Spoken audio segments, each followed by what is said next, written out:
Hey everybody, it's Lainey, and today is December 31st, the last day of the year. Lucky for everybody, today's also a Wednesday, and of course, it is the last Top 5 Wednesday of 2014. Because I wanted to challenge everybody who's doing Top 5 Wednesday this week, you have to name your top 5 books you read all year. You might have seen I was holding up a lot of books in my thumbnail. The reason is I do have my top 10, but I will only be showing my top 5. So I'm going to quickly go through my top 10 books I read over the year in no particular order, and then I will start the countdown at 5, and you'll see what of these books have made the cut. Avalon by Mindy Arnett, Shadow and Bone by Leigh Bardugo, Into the Still Blue by Veronica Rossi, The Winter's Curse by Marie Rutowski, The Book of Ivy by Amy Engel, Secret by Lindsay Smith, Gathering Darkness by Morgan Rhodes, Crown of Midnight by Sarah J. Maas, The Kiss of Deception by Mary E. Pearson,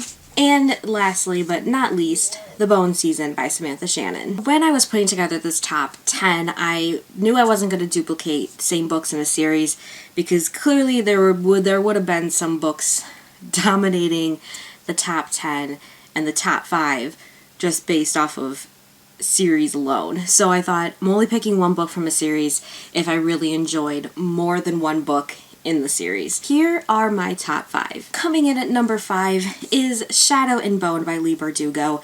I read this book for Read Your Bookshelf-a-thon round 2, and I absolutely inhaled this book. I finished it within a day and a half of the readathon. I was completely engrossed in the entire world and the concept. I decided to go with Shadow and Bone as my number 5 book of the year because it introduced me to fantasy, which I was still just getting into at the time. I would have picked up this book a year ago, and I really feel like I expanded my horizons, not only with this book, but as a genre as a whole. It really helped me. Coming in at number 4 is The Bone Season by Samantha Shannon.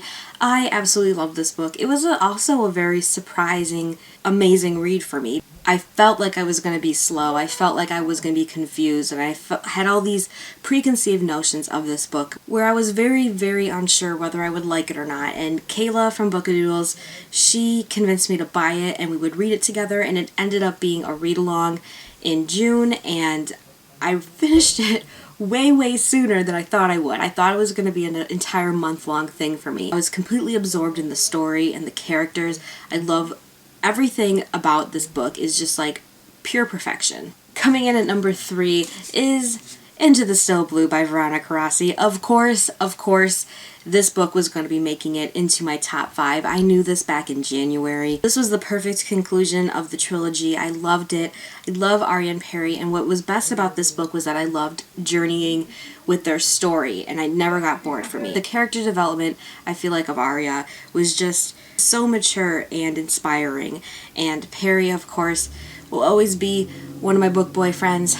Sadly, he has gone to number 2 because another character is number 1. This has definitely been a very serious love for me, this Under the Never Sky series. It's one of my top favorites. A lot of people know that. Coming in at number 2 is The Kiss of Deception by Mary E. Pearson.